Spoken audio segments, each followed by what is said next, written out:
Our next speaker is Konrad Spilva. He's the Managing Director of Isobar. Isobar he founded as Visual Jazz 12 years ago, or co-founded. Just recently rebranded to Isobar, and he's going to tell us why advertising is dead. Please welcome Konrad.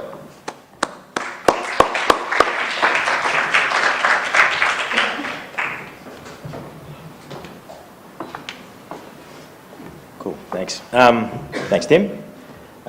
Dead's, pretty morbid way to start the presentation, and that's not really kind of what I meant, I guess. The future of digital advertising is a really, interesting topic to talk about today because it's so broad. We can pretty much get up here and talk about anything we like, whether it's about the last 50 years or about a business we're involved in and how we're going to help the industry move forward. But what I kind of want to talk about today was what I think the future of our industry looks like and why, as someone who runs an agency, really got to think about what advertising means in the future and what we need to do to kind of innovate ourselves to be successful. So you guys have seen this today, no doubt. I think everyone in the industry has probably seen it in the last week, and it's pretty fun and everything. And it's and as Nick said, it kind of combines all the pieces of tech and bright, shiny things together in a 4-minute video that's pretty amusing and pretty funny. But and while it is a piss take and it's designed to kind of appeal to us in the industry and probably some award judges somewhere, it's and I no doubt I think there's some people who are pretty smug about what they've created here.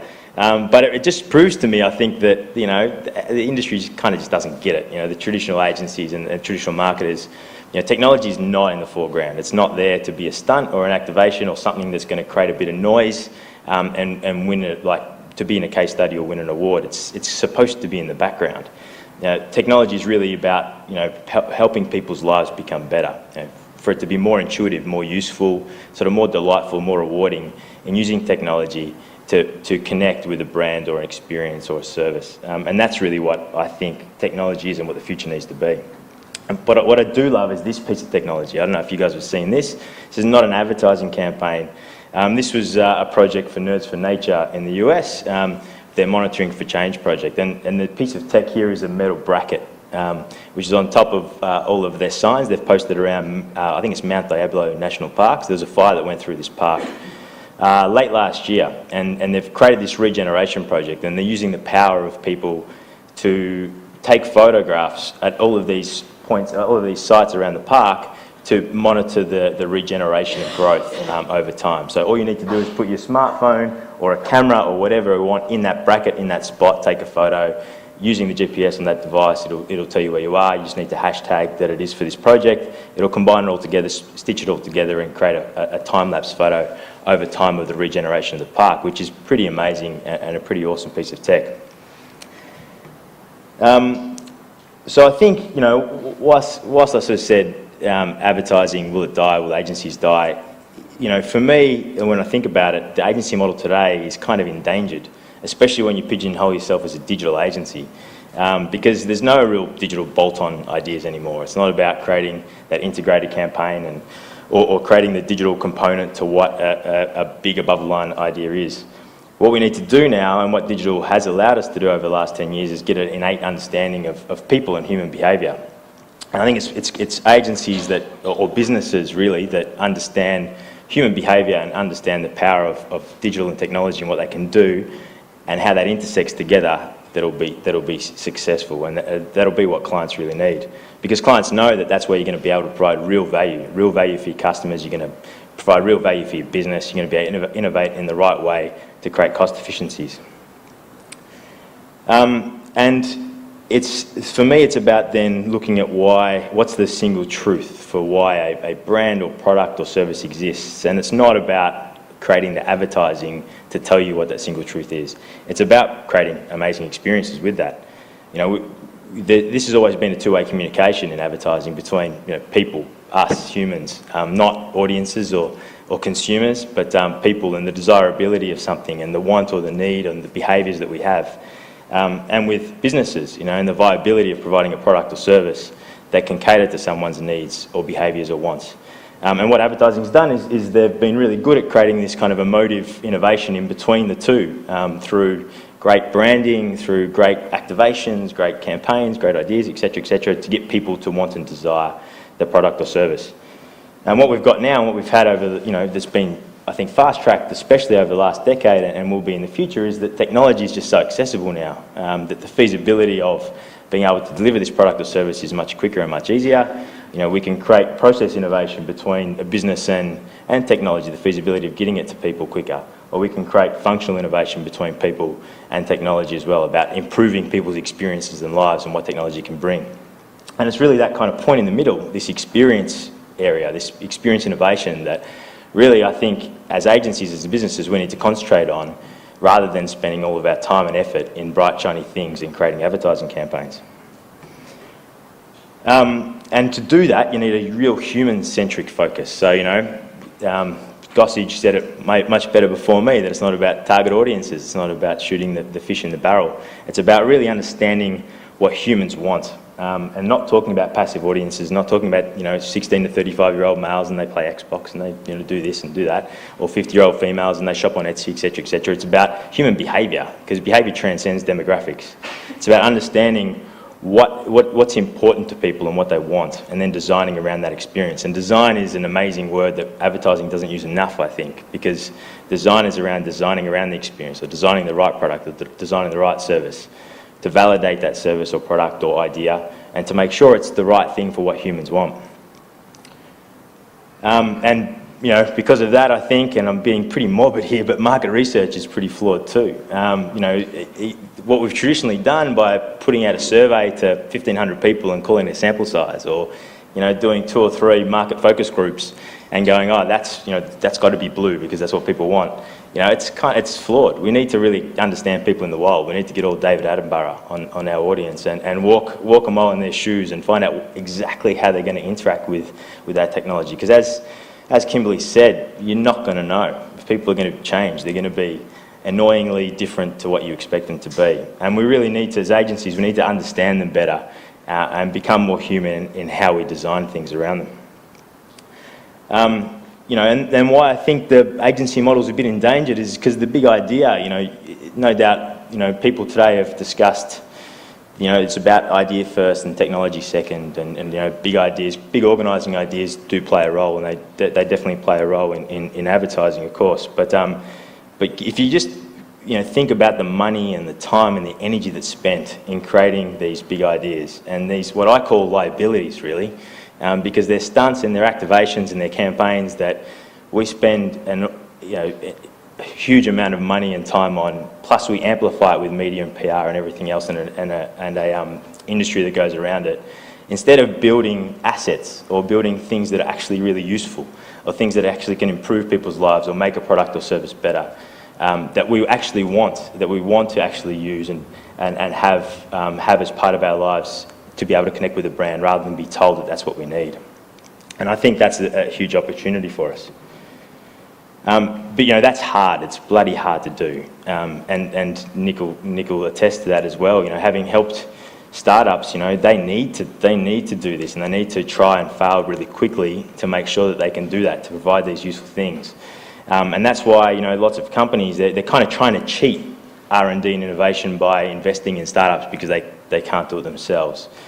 So they're putting money into tech startups, they're starting mobile futures, or they're doing whatever they can because they know themselves it's very difficult to do. But we need to continue to do it. I think we need to kind of rapidly fail, learn from our mistakes, try and see what's around the corner, invest our time and effort into it, but actually live and breathe that. Because the work's going to change. The work is changing. There'll always be big campaigns. There'll always be great stunts. Van Damme in between 2 trucks is awesome. Like I've watched that a few times myself. But one of the darlings of the work changing was actually the Nike Fuel Band, which was a great big shiny thing 2 or 3 years ago when it launched. I've got one on actually, but and I'm probably one of the only people that have still got one because the technology actually sucks. It's pretty shit, and Jawbone and all those products have really gone past it. And since RGA won a whole bunch of Cannes Lions, and since Nike made millions of dollars, I think it was 2012, It's the product's now been discontinued and the teams have been sacked, and the agency and Nike, who are darlings together, they've been in bed together for 25 years or something, are kind of blaming each other. And they haven't, the problem that they had was they didn't continue to innovate their product and invest in continuous development and understand that behaviour is going to change with the mobile devices that are out there, and get in partnership with Android iOS rather than trying to compete with it. I think that's an issue that the brands need to face. It's much easier for Nike to go and spend millions of dollars sponsoring the next biggest athlete and selling more shoes rather than continuing down the path of wearable technology. I'm going to give you a little quick example of what we did for a theme park in Queensland. You guys probably have been to Wet n Wild at some point in your lives. It's super fun. But what we did for them is they came to us with a brief last year about getting people to come back to the park more than once. And so it was all about, give me a campaign, give me a stunt, give me an activation, give me an offer. And we gave them all of that stuff really, but what we also did is improve the experience in the park. So instead of giving them just a promotion, we decided to build a whole digital system for them where they had digital scanning stations at all the rides. You could get an NFC wristband, you could then run around the park, scan for points, be part of a big competition to win a VIP day for you and your friends. So that was cool, and it worked really well, and everyone that participated in it came back at least 3 times during the summer holidays, which they only ever go once. But in terms of building it, we had 4 weeks to build this thing. This technology didn't really exist back then, because you've got really the triple whammy in Queensland. You've got the weather, which is really tropical, and that doesn't really suit anything technology-wise. You've got teenagers and bogans, and we know that they can wreck lots of tech that you're spending a lot of time in investing in. And you've got the water around the park as well. So water and technology is a bit of a no-go. So to build these waterproof scanning stations ourselves, we'll champion and say we've got this R&D lab and everything, but really it's just a space where we like to build things, and we failed pretty miserably for a while. We were gonna have to pull out of this thing. I'll just show you a quick clip of us failing, because it just proves that you kind of got to be able to do it and try it and tweak it, as Nick pointed out before. So this is us not knowing exactly what we were doing at all. We shipped parts from everywhere all around the world. We had to build these waterproof scanning stations. We've tried 5 different types of NFC wristbands to see what would work, and we ran around the office. My office was a scanning station for a long time, which was a lot of fun. And you can see that this is pretty hands-on. This is pretty hands-on in trying and failing and trying to build a better experience for customers. Sad face. They have to reconnect it. Right. Yep, that's the sound.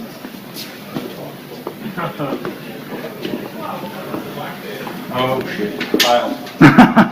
How do you feel now, Mick? Terrible. I think that was about a week before we had to ship these things to Queensland. But we got there, right? We got there and did it in the end, and it shipped up, and it was actually an amazing success for them. God did all the great things that you see in case study videos, getting lots of PR and being on the news and all that kind of stuff. And it increased engagement, increased time in park, and increased Facebook fans, and did all that kind of stuff. But what it also did was it gave them real-time analytics as well. It gave them real-time analytics for the park, so they could actually see how people were actually travelling around the park at any given time, any given day, and they could actually change the point scoring system in real time to say, okay, that ride's really full. Let's make it less points to go on that ride, and let's make it more points to go on this ride that's actually really empty. So they were managing to improve the experience of the customer inside the park.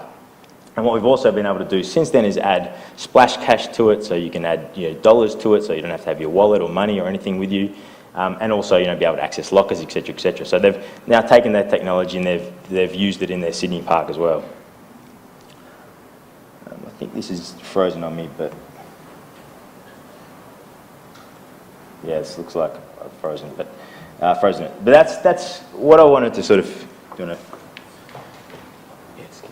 what I wanted to kind of just finish up on was that's a really nice experience, and we went in there without knowing exactly what we were doing, but really I think the future of advertising is about not necessarily making the thing right. So not about crafting it well, telling the story well, putting in as much technology and innovation you can, getting the media plan right and the PR plan right, etc. It's about making the right thing. So it's about making the right thing that people need and that people want as consumers, because that's what we can do in advertising. That's what we've got the power to connect consumers using digital with what brands what brands and businesses provide. And I think that's just me wrapping it up. So that's really kind of what I wanted to leave it. I thought, considering that was a pretty morbid presentation and I'm in the library, I just want to tell you a joke just to finish this off. So a guy walks into a library and he goes up to the librarian and he says, "Excuse me, can I have some fish and chips?" And the librarian says, "Sir, this is a library."